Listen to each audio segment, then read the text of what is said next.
السلام علیکم dear students, آج ہم کلاس 8 کی اردو کا پہلا مشق کریں گے۔ حمد باری تعالیٰ کا مشق کریں گے۔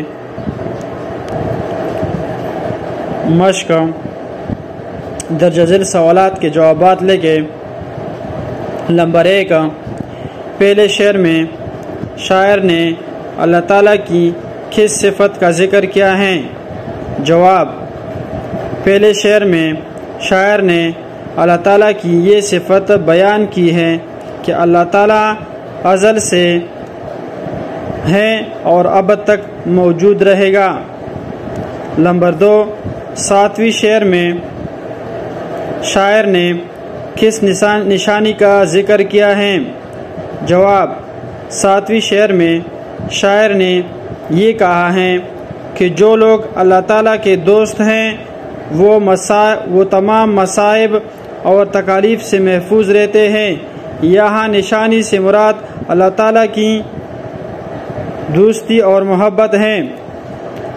نمبر 3، اس حمد کا مرکزی خیال تحریر کریں۔ جواب: اس حمد کا مرکزی خیال یہ ہے کہ اللہ تعالیٰ ازل سے ہے اور ابد تک رہے گا، اور جو اللہ تعالیٰ کی عبادت کرتے ہیں وہ تمام تکالیف سے محفوظ رہتے ہیں۔ اللہ تعالیٰ سب کو رزق دینے والا ہے اور سب کا سننے والا ہے۔ نمبر 4، شاعر کا اپنے دل و جان سے زیادہ کیا چیز عزیز ہیں؟ جواب: شاعر کو اللہ تعالیٰ کی رضا اپنے دل و جان سے زیادہ عزیز ہے۔ نمبر 5، آخری شعر میں شاعر نے اپنی کون سی خوبی کا ذکر کیا ہے؟